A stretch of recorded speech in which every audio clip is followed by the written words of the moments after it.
ক্রিকেটের পরতে পরতে উত্তেজনা আর তীব্র লড়াই জমে থাকে খেলাটা যখন আবেগের চূড়ায় উঠে।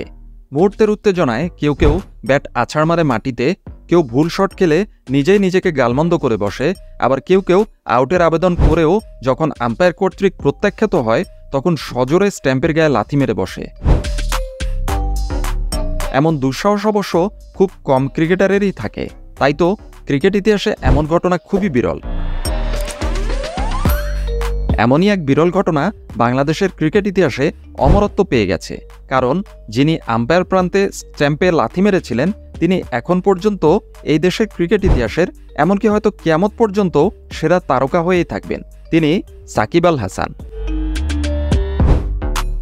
2021 সালে মোহামেডান স্পোর্টিং ক্লাবের অধিনায়ক থাকার সময় চিরপ্রতিদ্বন্দ্বী আবাহনী লিমিটেড ক্লাবের বিপক্ষে ম্যাচে বল করার সময় ব্যাটসম্যান মুশফিকুর রহিমের বিপক্ষে এলবিডব্লিউ আবেদন করেন সাকিব আল হাসান। আম্পায়ার ইমরান পারভেজ আউট না দেওয়ায় রাগের বশে উত্তেজিত হয়ে সম্পূর্ণ অপ্রত্যাশিতভাবে স্ট্যাম্পে সজোরে লাথি মেরে বসেন। আপনি যদি ভেবে থাকেন সাকিব একাই ক্রিকেট ইতিহাসে এই কাণ্ড ঘটিয়েছিলেন, তাহলে আপনি ভুল করবেন। এর চেয়েও বড় পরিসরে ক্রিকেটের সবচেয়ে বড় স্টেজ টেস্ট ম্যাচে একজন কিংবদন্তি পেসার এমন কাণ্ড ঘটিয়েছিলেন। 8 ফেব্রুয়ারি 1980 প্রথম টেস্ট ওয়েস্ট ইন্ডিজ বনাম নিউজিল্যান্ড, ডুনেডিন, নিউজিল্যান্ড। সেটা আজ থেকে 44 বছর আগের ঘটনা। 1979-80 সালে ওয়েস্ট ইন্ডিজ নিউজিল্যান্ড সফরে গিয়েছিল। তখনকার ওয়েস্ট ইন্ডিজ তর্কাতীতভাবে ইতিহাসের সেরা দল। কি ব্যাটিং কি বোলিং, তারকার ছড়াছড়ি সবখানে। ব্যাটিংয়ে Desmond Haynes, Gordon Greenidge, Alvin Kallicharran, Clive Lloyd, আর বোলিংয়ে Colin Croft, Joel Garner, Michael Holding. বলতে গেলে এক তারকার হাট ছিল সে সময়ের ওয়েস্ট ইন্ডিজ টেস্ট দল। শুধুমাত্র ভিভ রিচার্ডস খেলতে পারেননি সেই সিরিজ ইনজুরির কারণে। কিন্তু বিপক্ষের নিউজিল্যান্ড দলেও ছিলেন এক মহাতারকা, তিনি হচ্ছেন রিচার্ড হ্যাডলি।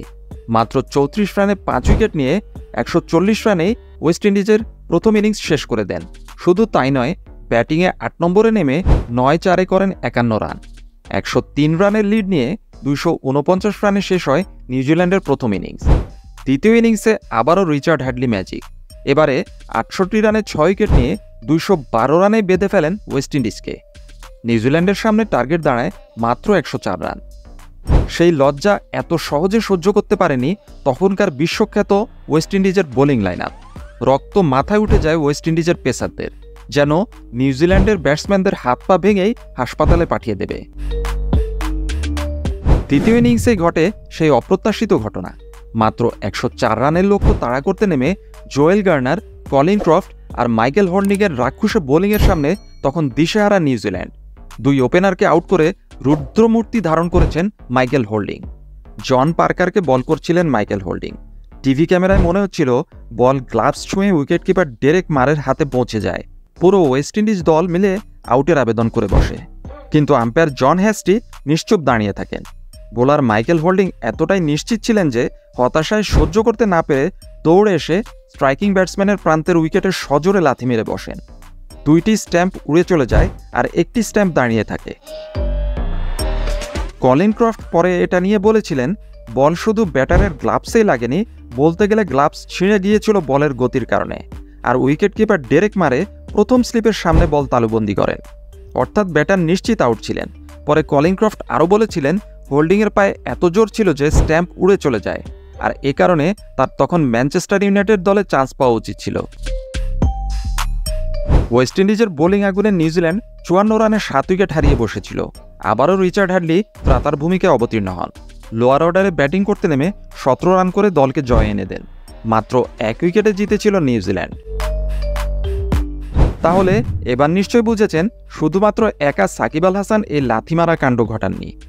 একটা বাংলাদেশের ক্লাব ক্রিকেট আর একটা আন্তর্জাতিক টেস্ট ম্যাচ, দুটো ঘটনাই খুবই বিরল। অবশ্যই এমন ঘটনা প্রত্যাশিত নয়। আসলে ক্রিকেট যে ভদ্রলোকের খেলা সেটা ভুলে যাওয়া উচিত নয়। আর আম্পায়াররাও মানুষ, তাদের ভুল হতেই পারে।